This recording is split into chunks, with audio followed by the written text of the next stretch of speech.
What's up, man? How are you? We are live. I am doing well, man. Beautiful, beautiful. Getting a late start today, but here we Hey, are. better late than never, man. We got a pretty interesting topic of conversation today.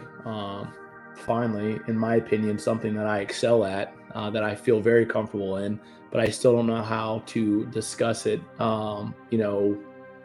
very analytically yet. But we're going to talk about emotional intelligence today. Yeah, a little So, bit of emotional IQ, a little bit of separating the emotion from the I human, seeing how understanding our emotions can make us better. so let's talk about it, man. I'm just going to go right into it and just, in your eyes, in your viewpoint, how do you define emotional intelligence? So, emotional intelligence, I would say, is very simply the awareness of emotion in itself, how you feel, because that controls how you think. And the intelligence portion of it is how to use that to my benefit. So, emotional intelligence is understanding how you feel and being able to use your feelings to get you where you want to go.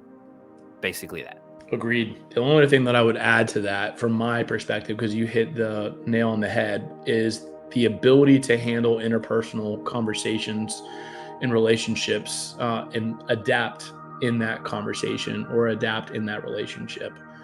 And navigating it in that landscape can be extremely difficult given people's ability to have a different level, or ability, I'm sorry, in their emotional IQ, and be situationally aware of that, and tailoring your approach to that level. Does that, if that makes sense? Yeah, it makes perfect sense, man. And then you add a level of complexity is like we're humans, right? You don't have to just deal with yourself, you have to deal with other people. So if you understand something and you try to pitch it from, let's just say, an emotional perspective, someone else may feel differently about whatever that situation is. And that just adds a second level of complexity, which just makes things fun. 100%. 100%. So here's my first question, and we'll Yeah.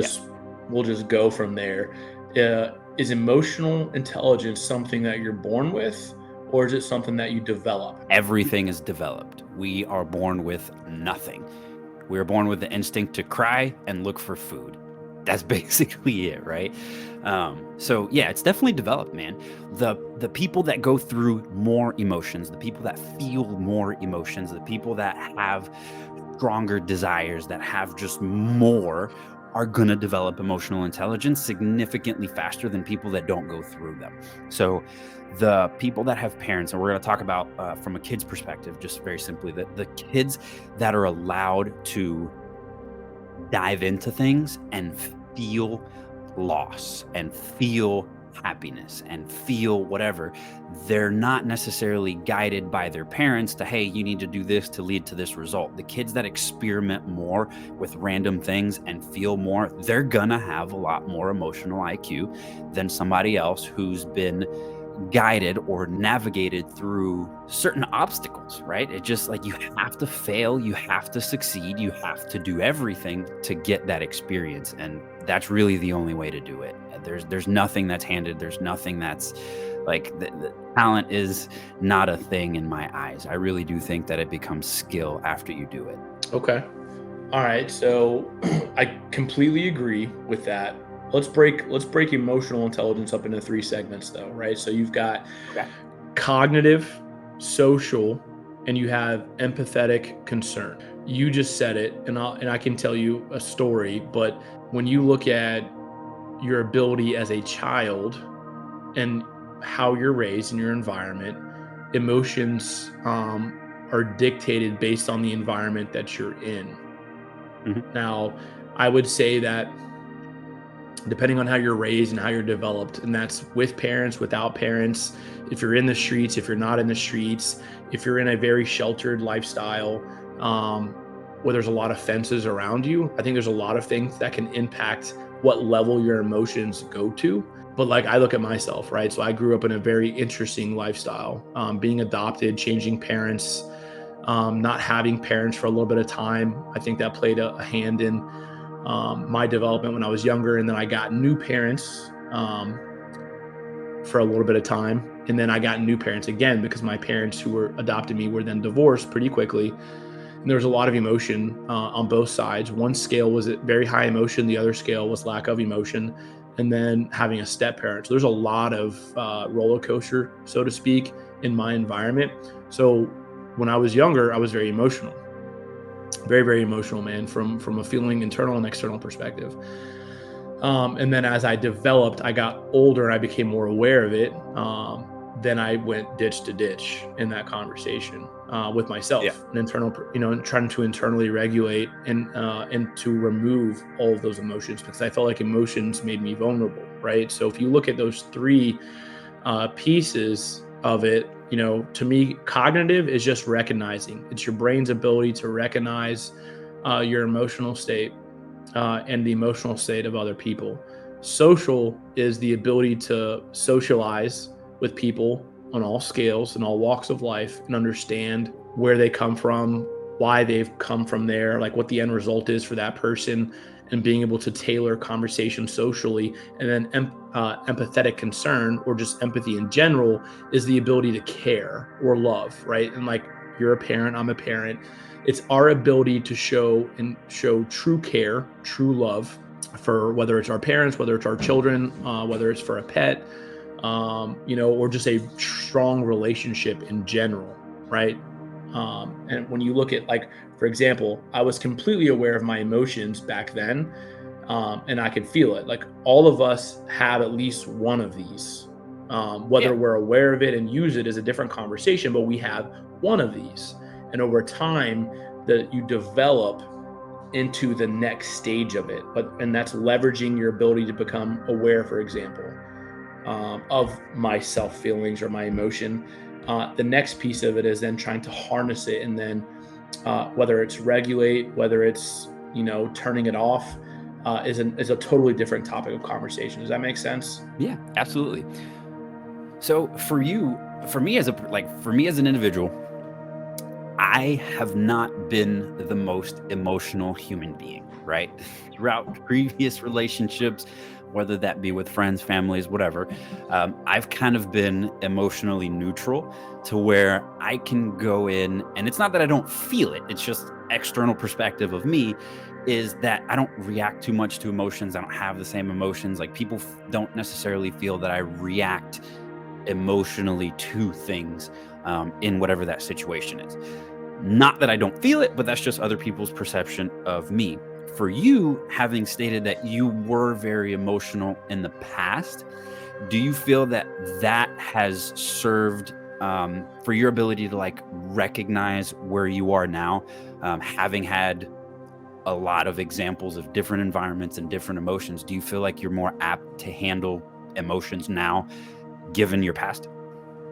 I feel like I'm working on it. I've Yeah. probably gotten a lot better. I think when I previously said I went ditch to ditch, right? So like being super emotional has consequences in any walk of life, depending on Yeah. in which way you use that emotion or Hmm. chase that emotion. And the other side of it is the fact that I went ditch to dish and removed a lot of it. I think it's also had a lot of consequences. So, I use the phrase a scale, right? So there's a justice scale of life. When the good outweighs the bad or vice versa is when you navigate. Yeah. I believe my self awareness. So, like, if you look at and I'm not trying to go ditch to ditch here in this conversation, but there's 5 elements of emotional IQ, right? Self-awareness, self-regulation, motivation, empathy, and social skills. So obviously, I think I was aware of it previously, and I'm aware of it now. But the ability to regulate and stay as balanced as possible is something that I'm working on. That I Hmm. haven't gotten very good at, and there's certain places that I have, and there's certain places that I haven't. So I think my awareness is there. I'm thinking about it a lot more, and I'm having conversation with myself a lot more. But I haven't found the way to regulate it to have a more balanced approach quite yet, right? Not with everybody. There's like different scales, like you and I versus my wife and I Yeah. versus my colleagues versus just friends. Like there's different ways that I can balance it here or there. And I think a lot of that I'm aware of it, but putting the right amount of time in to regulate that chapter is where I've got to work at. Do you feel as though your emotions drive your life? In what way? Like, what do you mean? Literally, do you feel your emotions drive your life? Do you think that the outcomes that you've achieved in life currently are based on your ability to handle whatever that emotion is in that situation? So if you feel like you're not succeeding at a certain aspect of life, does that equate to you not being able to handle the emotions around whatever that topic is? For example, in work, right? You feel like you've had a certain level of success in work. Is that success attributed to being able to manage your emotions around whatever that work topic or conversation is? Like, do you feel like success and emotional control go hand in hand in life in general? Absolutely. And I can't, and I don't know what way you're going quite yet. So I want you to unpack your angle here in a second. But here's where I assume or I think you're going. I was listening to something the other day and it was talking about IQ versus EQ, and those that have very strong emotional intelligence statistically are more successful and they get paid more. And that's just because when you look at intellect and you look at emotion and emotional regulation, um, you know, intellect or IQ is defined as being very book smart, right? Your ability to Yeah. pass a test, whatever test that may be. If you study the content and study it, fact and verbatim, you will be successful in that test. Um, EQ is what I would just define as being street smart. And street smart to me, just to unpack it a little bit more, is the ability to manage through emotion, manage through other people's emotion, and to be aware of emotion, whether that's with yourself or within the external climate that you're in, if that makes Yeah. sense. So when you look at that, depending on how you're asking the question and what you're trying to get out of it, I would say that my success from a career perspective has been very strong because of my EQ and my ability to manage. Now, there's been different chapters in my career that I've struggled with for a moment, but I think what has made me stronger overall is the ability to adapt and understand the climate in which I'm in and leverage my emotions externally and internally to be successful. Am I perfect at it 100%? No, that's a fact, right? I struggle, if you had my wife right beside me, she'd tell you that I struggle with emotions. Um, Everyone does. right. But for me, it's more of an outlet and I have to manage a better outlet in controlling it. Cause eventually I think that you take on other people's energy. I strongly believe that I can walk into a room and I know you can walk into a room right now and if your wife's upset just by feeling the energy in the room, right? Yeah. You can just feel it. Something's wrong. When you manage people and you lead people, managing is one thing because you can manage through analytics and you can manage through cognitive awareness. All right. Just being aware of that. But then you can also manage through emotion. And when you lead people, I don't even want to say manage through emotion. I'm sorry. Just pull that out for a second. When you lead through emotion, which is what makes you successful as a leader, the higher you climb, you take on other people's energy and you have to find a way to expel that. Now, that's a whole nother topic of conversation. But for me, where I do struggle is finding a way to expel the emotion, the high, strong emotion externally to get it out before it impacts something else. That's why I would say I haven't perfected it yet. Which is interesting. That's a great segue. So that's kind of what I was going off of. So the perspective that I want to put on today's topic is literally separating self from emotion, right? I am a human being. This is me. I'm Kevin. Hi, nice to meet you guys. But my emotions are what we really react to and how we perceive things and how we understand. So if I'm happy, I just won the lottery, won $1 million bucks. There's nothing you can do to piss me off, right? Now, if I'm pissed off and I go through whatever a situation is, I will react to that situation very differently than had I just won the lottery. So part of the thing that I wanted to talk about is separation of emotion and self, which you just talked on a little bit.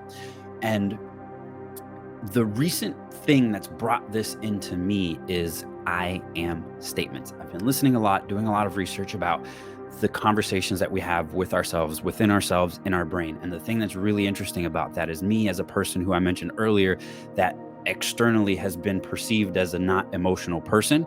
A lot of these conversations happened in my brain, within me, and never made it out. Right. It wasn't a conversation that I had. It was just a thing, and it's been formed, and it's just like it kind of is what it is. But we let it out as I am statements. I am this, I am that, I feel this, I feel that. So I've been going back and realizing that a lot of these past lack of emotions have not necessarily been a lack of emotion. For me, it's actually been who I am, which is emotional. As an individual, everything that we say I am usually has an emotion attached to it. So for me, not being as in tune emotionally to myself as, let's say, Mita, my wife, it's been an interesting juxtaposition because we'll have a conversation and she'll say, I feel this. And my input is, I think this. When in reality, I think, I feel, I am are all interchangeable when you're trying to figure out what it is that you need to do to move forward. So it's self-talk guides the things you do.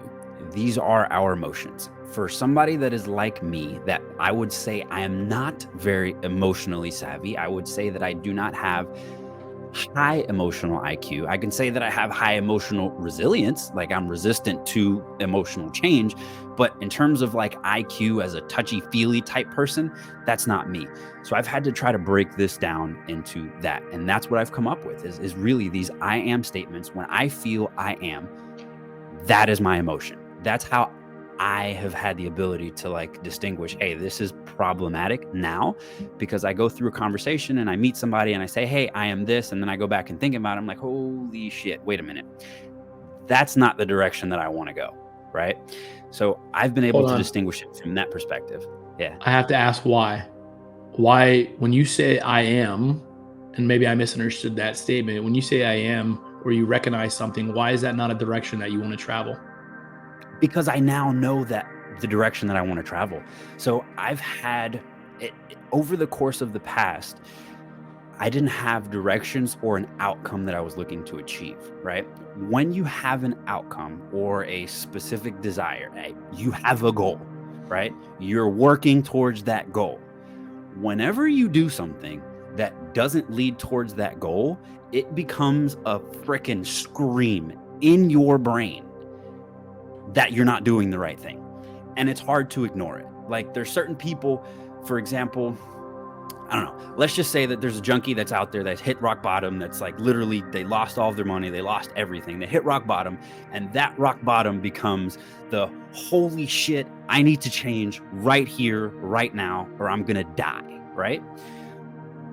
That became clear to that person at that moment, because this is exactly where I do not want to be. When you have a goal and you have a specific thing that you want to achieve and you know that you're actively working on it, and something happens that's, whether it be conscious, unconscious, whether it be big, whether it be small, and it leads away from that goal, it becomes clear as day that that's not what you want to do. If you don't have a goal and you don't have a thing that you're working towards, you kind of just go. You go with the flow, which is where a lot of people kind of sit. But when you put action and you put a result on what it is that you're doing, I want to do this. Like for me personally, I'm looking to build a portfolio of investment properties. I'm working in real estate. I'm looking to make X amount of dollars, right? When you have that specific thing that you want to achieve and you take an action or you say something or you get a feeling that is against what you've decided to do, that's clarity. That's literally clarity. So the only real way to have clarity in emotion is to have a result, work towards that result, and then it becomes clear to you or to whoever whether that's leading you in that direction or not. And this is a strange, weird little thing that I've been going through over the course of the last couple of, I would say months, but very specifically the last couple of weeks, is just like, what am I saying that doesn't lead me to where I want to go? And that's been the easiest way for me personally to recognize it is through self-language. Other people do it differently. Like I said, Mita, my wife, she does it very, very differently. But this is just me I'm kind of like a logical thinker that doesn't necessarily process emotions through the same way, but I do. It's just I had to figure out the way that I do it. I don't know if So that makes sense. it does, but it doesn't. All right. So let me just ask this question then. So let me just say, Yeah, um, would you when you say I am, so you have a terminology that you've coined right now that says I am comments. Would you say yeah, I am comments are good or are they bad? both. Okay. So my next They question to can that be would either be, or. so then if you say I am mad or I am angry or I am distraught or I am unhappy, how would you quantify that? Would you say that that's bad or that's good? It depends on the situation, and it really does. So, for example, me as a father, right? I'm trying to be, I'm trying to let my son figure out as much, let's say, about emotions as humanly possible, right? So, for me, when it comes to him doing something that I personally don't like, I would say I am patient, right? So he does something as a kid, they all do, that I don't agree with. I am patient, right? So that's a good thing in that situation. Now, there is a real estate deal that just hit the market today, and I recognize it as a very good deal that I need to act on quickly. I am patient may not be the right thing for that situation, right? I need to act on it differently. So it's not about the emotion, it's not about the thing that you are. It really does come down to like a situational thing and understanding your outcome in that situation. Because being patient in one situation, which is trying to understand my kid and his feelings and how he's making his decisions, is very important. Whereas when it comes to a grand slam real estate transaction that requires quick movement, I can't be patient. So it really is situational and it really is driven by the outcome that you desire. Okay, you're spot on that answer. I'm just trying to make sure I understood how you were tying that in. Only because, like, when you say, and I'll give you a little bit of a backstory on this, for me at least. When you look at Yeah. emotional IQ, I think we've all read a lot of, I'll just call them self help books, right? I think we've all listened to a lot of content. Probably not if I said we all, but I think you and I have listened to content that Yeah. has talked about self talk, right? So what you tell yourself internally or externally can dictate your ability to be successful or unsuccessful, right? And you have to limit the negative talk, which is true to an extent. You still are human, so you're still going to feel unhappy. You're still going to feel sad. You're still going to be mad, and you're still going to be angry, only because we are human. And to omit emotion and say that you are going to be um, stoic at all times or very neutral would be removing the human nature of our ability to navigate through emotional intelligence. So it is okay to be transparent in the sense of conveying, I am mad right now, I am angry, or I'm stressed out, I'm happy, I'm enjoying myself, and being able to understand the why behind the what in that conversation a little bit differently, so you can then navigate your future to your point where you can create clarity in your future. If you have it, begin with the end in mind is another goal, right? So if you know that you want to have a real estate portfolio, if you realize that you want to, have, a successful business, you can then dictate and change your emotional state that would guide that. Yes, I agree.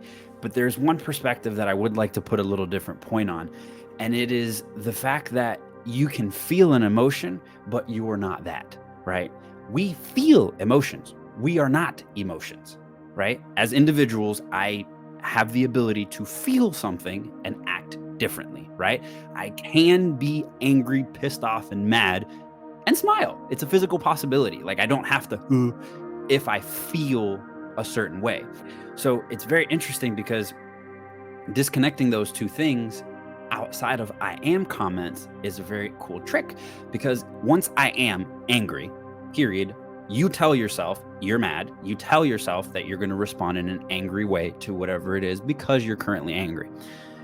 But if you say the words, I feel mad, now that becomes completely different to ourselves cognitively, because we are not mad, we are feeling mad. If I feel mad, I can still smile. I can still go out and because I feel mad, I am not. But when I am mad, now that becomes a problem. And one of the things that I realized for me personally is I am a lot and I feel not so much. So that's what I've been trying to kind of clarify with self-talk and self-language, is just the difference between I feel this and I am this. So now I've been paying very, very close attention to I am. I only am what I want to be or the result that I want in the future. I feel everything else because I'm human, right? So I've been able to distinguish that very, very recently. But it's a very important point that I don't think a lot of people understand.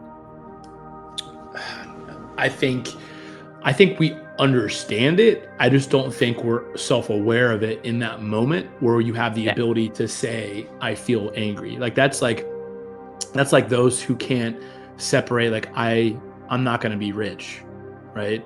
They say that a lot. I'm like, well, you don't realize that you just said that and you put that into existence. Like, I will be wealthy one day. Doesn't matter what timeline. I think a lot of us are result driven, and we have expectations, and there's nothing wrong with that. But I also Yeah. think you have to look at the behavior and the process that you're putting in first. That's where you look at, certain people's success may be limited because they're not able to accept that success. So in the same context, I feel angry versus I am angry is the same thing, which I would totally agree with. And I could probably be more aware of that and regulate that a little bit better. It's just when you get into that emotional state of mind, you almost become red for a moment. It's your ability to put in what I call firewalls.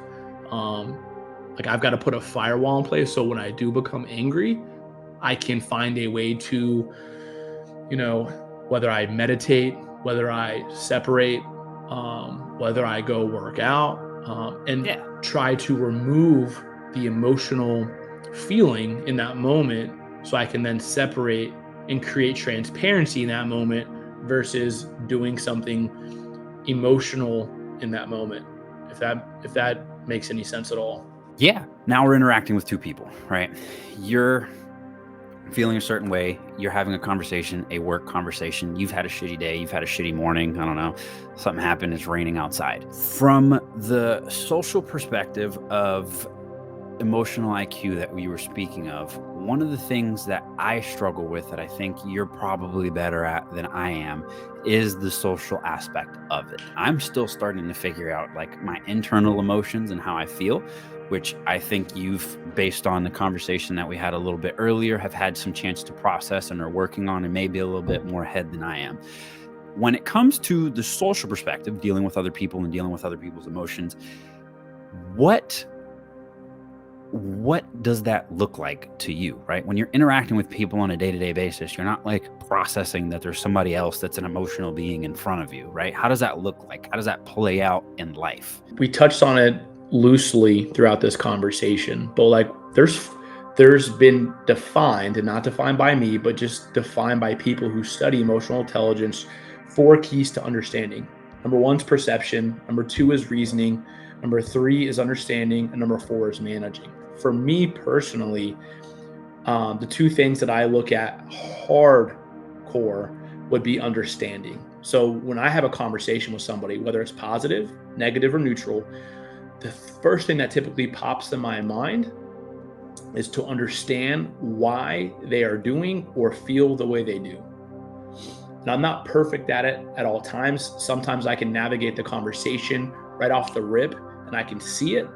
And there's other times that I'll take the conversation, I'll reflect on it later on, and that helps me learn how to navigate conversations in the future. And what I mean by that, I'll give you an example. Let's say I'm having a tough conversation with somebody.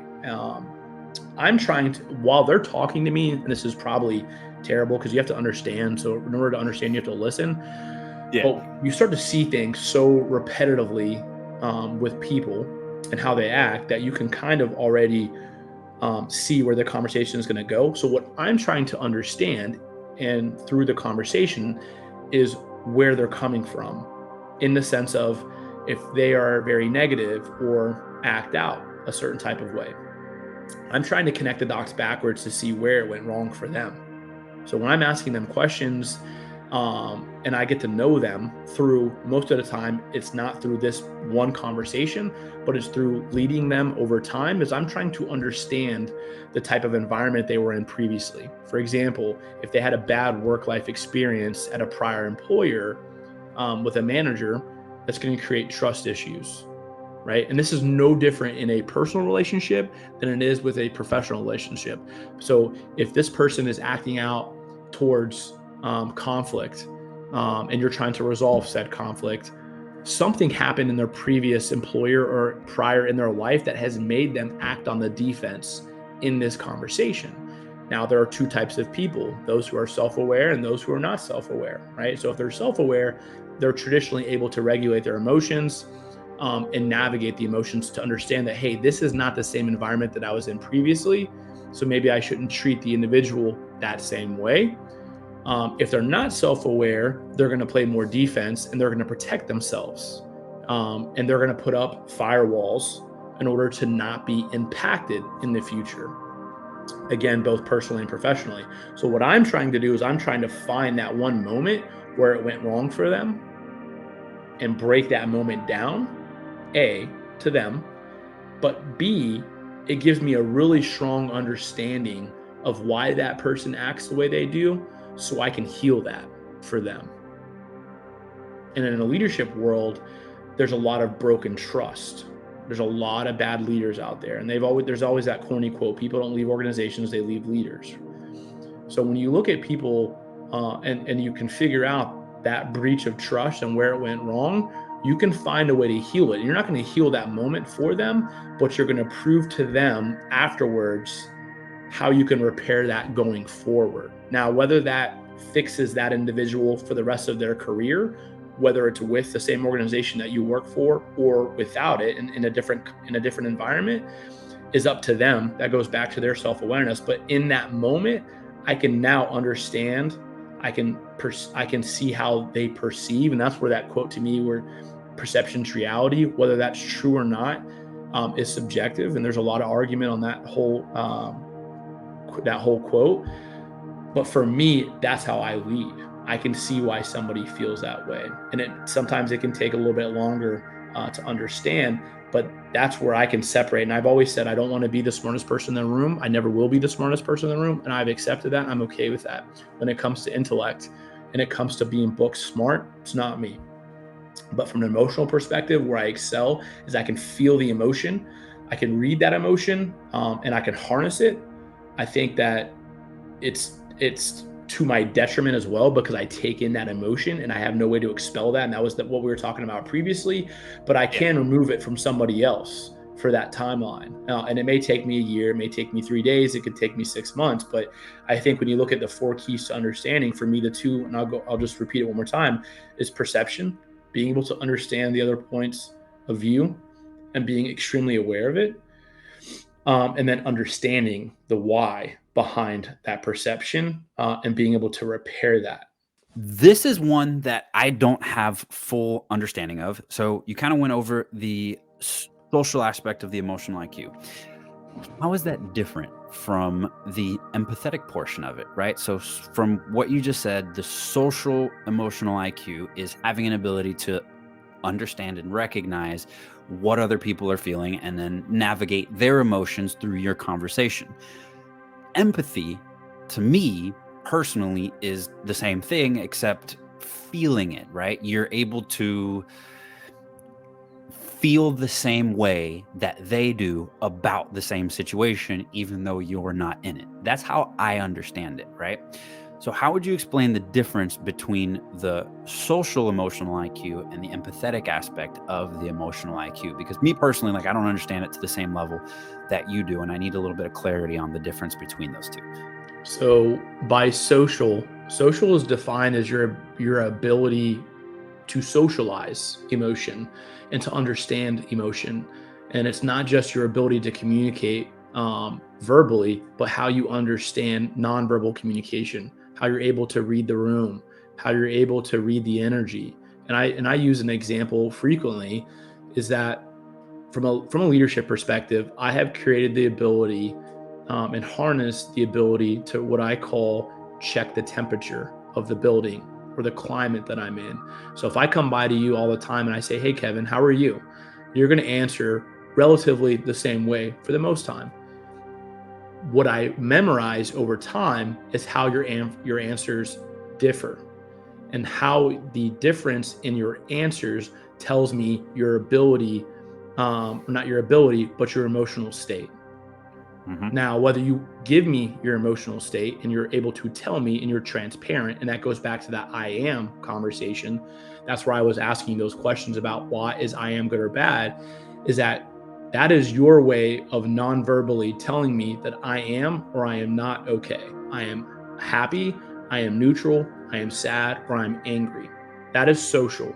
Your ability to manage through that and lead through that can separate you from other leaders and other managers. Now, when it comes to empathy, and it comes to the empathetic ability, that is defined as what I would call true love or care. I can socialize with you and I can understand why you feel the way you feel. I can help you and I can listen to your communication, but do I care? That is the hardest form um, of emotional intelligence to master, because professionally speaking, if we work together, it takes a lot of time to care.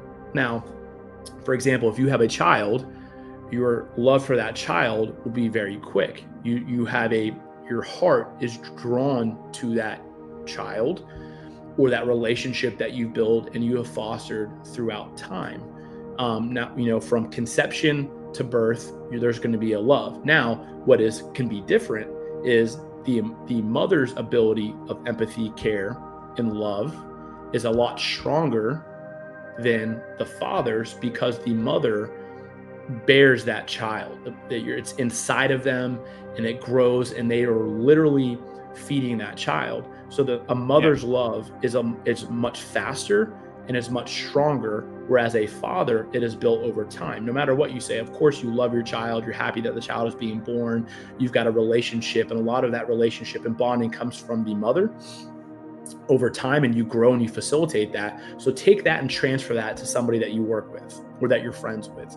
It takes a lot more time to show somebody you care, number one. Number two, their ability to become self-aware and to self-regulate, their perception of you is much different than that of somebody like your child or your significant other, and it may take longer. So, if let's say that you and I work together, and let's say that you're my boss, depending on how we attach from a professional relationship, would quantify how long it takes for us to have a relationship to where I feel that you care for me, like genuinely care for my well being as your associate.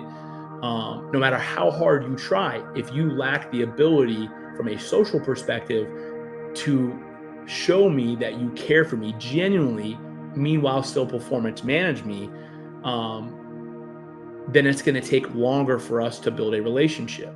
And this is where it's like, there's two things that I hate, man. And we live in a really strange world, but like, number one, people will always say it's just business, it's not personal. It's a load of shit. It's personal, no matter what you say. If it's just business, you don't have empathy, right? You may have social ability to communicate, and to converse. However, you don't have true empathy for my well being. And if you did, you would exhaust everything possible to help me out before it came to terms to where you had to make that decision. And when you Yeah. make that decision, you're in your head, you're like, man, I look in the mirror and I say, if I've had to make this decision before, and I have, where I've had to separate a relationship with somebody from a professional perspective, I'm like, I base it off of the emotional IQ. Like, I'm not the right person to lead this person to success.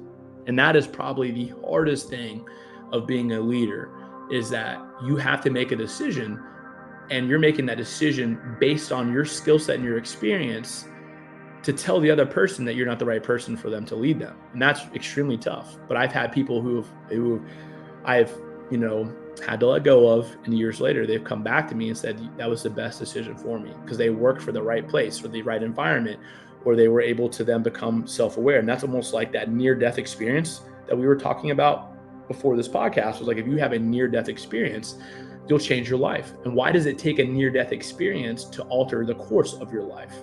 Right? Same thing with a separation in a relationship. So when you look at the social ability versus the empathetic ability, it is arguably the hardest to master because of that. Like, I have to tell people and build a relationship with them.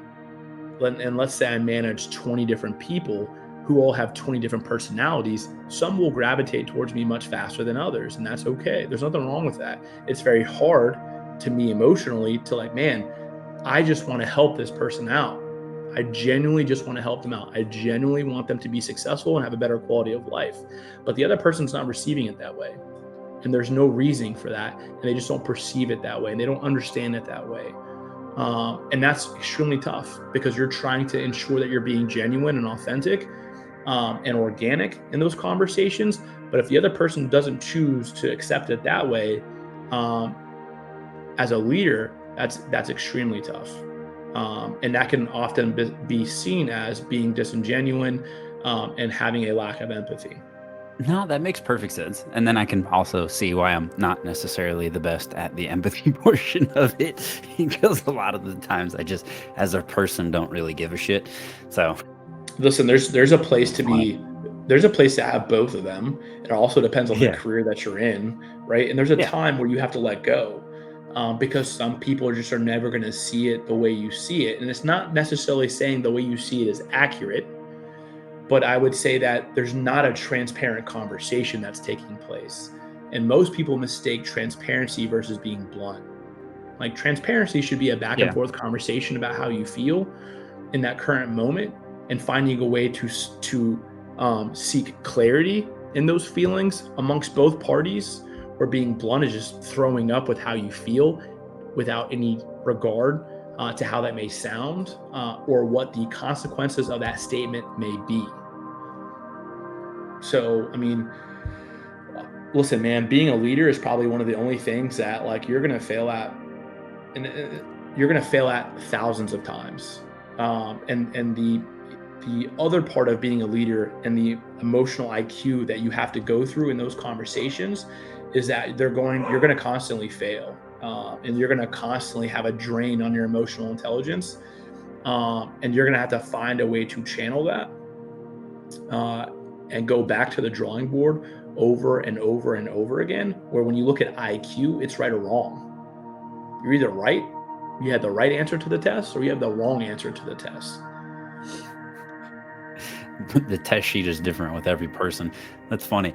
But you just made a comment about the difficulty of managing people, yada, yada. Mental fortitude is a topic that you wanted to kind of make a couple of comments about it. And I think that's a very good segue into what you perceive as mental fortitude when it comes to handling emotions and getting the result that you want. So how do you have the mental fortitude literally to continue going forward, to understanding other people's emotions, understanding that whatever decision you may have made, even though it was emotional or had a different result than what you wanted, how do you keep that going? How do you keep yourself from emotionally shutting down and literally having that mental fortitude? Because I think one of the biggest joys in my life, and one of the biggest unlocks in life, is impacting other people. Yeah. So why why do I think that way, or why do I feel that way? I don't know. Other than the fact that I just want to make the world a better place. I don't always succeed at it, and I probably fail more often than I do succeed. But when you have the ability to impact another human being, and finally come across their plate from a good place in their eyes, right? The way they view you, there's no better unlock than that. So, now that also comes with a cost, everything comes with a cost in life, right? There's always a win and there's always a profit and there's always a loss. The loss of that is the ability, or consequence is not the ability, but is the emotion that you pull in, and how that emotion is then channeled, and where it goes. I think it's a loss. But again, a loss is not like you're not losing the entire war, you're just losing that day, and it does become exhausting. And the emotion off of that does expel some negativity, to where you're like, man, why can't I get through this person? But the win, man, is when you can unlock that, people become loyal forever. Like they're truly loyal. Now, loyalty is also subjective, and there's some pros and cons of loyalty as well Yeah. that I won't talk about in this conversation. But the amount of people that I've helped in my career and the time that it took to get there, is, and when I do win, it's like, man, okay, if I can change that person's perception and help that one person, I can do it for another, and I can do it for another, and I can do it for another. And that's just the way that I think. It doesn't require a lot of mental fortitude, absolutely, because a lot of times when you fail over and over and over again, the first thing that comes to your mind goes back to your rock bottom comment earlier, was that you feel like, man, if I continue to lose day in and day out with that person, the only person that you're going to blame, if you're extremely emotionally intelligent, is yourself for not being able to impact that person. Like, you just take that in, no matter how emotional intelligent you are. Like, and as you climb the emotional intelligence scale, the harder it becomes to separate yourself from that emotion. And that's like my balancing scale right there, is that I want to be extremely emotionally intelligent and emotionally available. But at the same time, if you continue to lose, you're gonna have your emotions will run too high, and then can alter that course with that individual or with your own within yourself, because you take on that weight. So you have to put up firewalls. Again, I go back to that word, to where it comes to a certain point in time, man, where you just can't change everybody, and you have to be okay with that. Like, you're just not going to save everybody, and that goes back to the old hero versus villain. Like, as a hero, the crutch, or not the crutch, but the obstacle for the hero that they have to overcome in almost every story is that they can't save everybody, right? So who do they Yeah. save? How do they prioritize that, before it becomes a detriment to their life or their success? So I have a So question. go. Do you actually enjoy your emotions? And Do I this is a enjoy question them? for everybody. Everyone should be asking this question to themselves. But do you actually enjoy your emotions? Like what you experience on a day-to-day basis, do you enjoy those emotions? Yep, absolutely. I don't really know how to unpack that. I enjoy it. You know. No, because really that was it. I mean, honestly, just yes or no. The answer to me is yes. Now, the previous answer I would have given you, I don't know, 5, 10 years ago, is probably no. And this is an interesting topic. It's kind of bringing it back to self. For me, I don't have too many talking points. If you have a couple questions, feel free to ask away.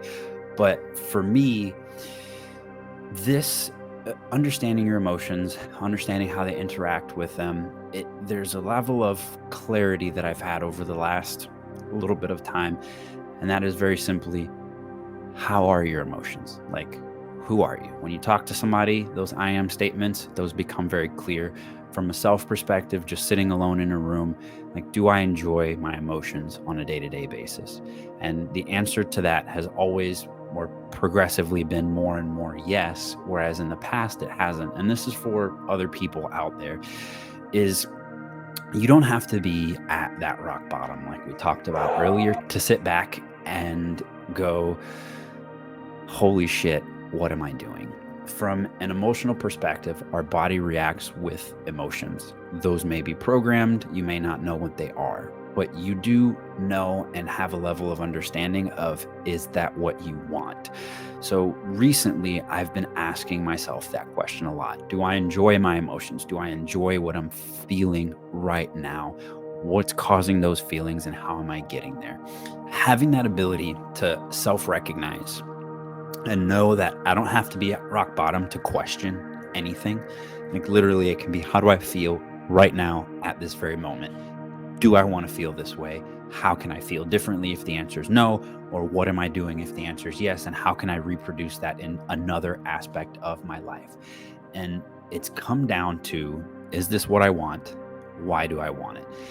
And asking myself that question regularly, day to day, minute to minute, like when I wake up in the morning and I wake up at recently 6, like, is this what I want? Is this what I want to do? I've been asking myself that question on a positive perspective.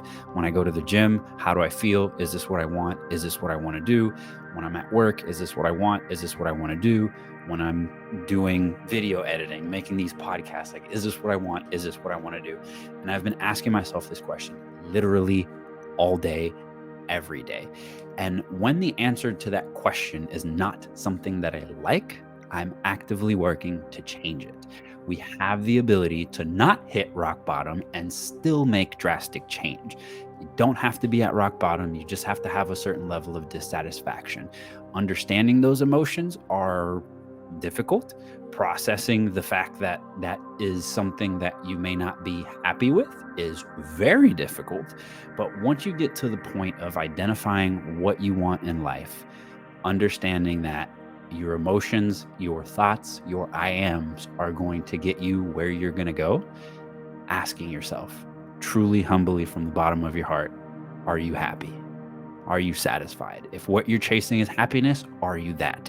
If what you're chasing is excitement, are you that? If what you're chasing is love, are you that? Ask yourself, guys. You don't have to be at rock bottom. Totally agree. I think that goes back to that comment earlier, man. Like, you don't have to wait until you're on your deathbed, to make a change in your life. You don't have to wait until you're diagnosed with cancer and you come out of remission to make a change in your life. The other side of that, though, is you have to look at, you have to be realistic, in the sense of, you're not going to wake up tomorrow morning and say, I am not happy with my life because of A, so then make a change without going through consequences. Because everything we do, positive or negative, every choice that we make has a positive ramification or a negative ramification. And the time it takes to disrupt that and to get to where we want to get, depends on the amount of time needed to correct or make that correction in your life, right? So what you have to look at is, like, you've got to be able to regulate. So when you look at, I'll end with this, right? And I think I started with it and we had a conversation around it, but I'll end with it as well. Like, you've got to be able to self-regulate. You have to be able to self-regulate that emotion. If you're unhappy with where you're at or unsatisfied, it doesn't just change tomorrow. Like, corny or not, the journey of 1,000 miles begins with a single step. You still got to walk the 1,000 miles, and you've got to find a way to self-regulate during that time. Otherwise, you're going to deviate, and you're going to fall right back, and potentially play victim to where you're at. You have to be self-aware, number 2. And that's just being completely self-aware of who you are, what you are, why you are the way you are, so you can make changes that can correct your course of life. Number 3, you've got to find motivation. Motivation doesn't last. It is a temporary feeling. So you have to find out what motivates you the most, and you have to find ways to add fuel to that motivation. And that's both an internal factor and an external factor, right? You have to find out what motivates other people, just as much as you have to find out what motivates you, so you can understand the why behind the what. Number 4 is empathy. I think we talked about empathy in a good way today, but it's arguably one of the hardest things to understand, and it doesn't come easily. It doesn't start today. It takes a lot of time, and it takes a lot of time internally and externally to understand why you do what you do, why other people do what they do, and to show true care or love to those individuals.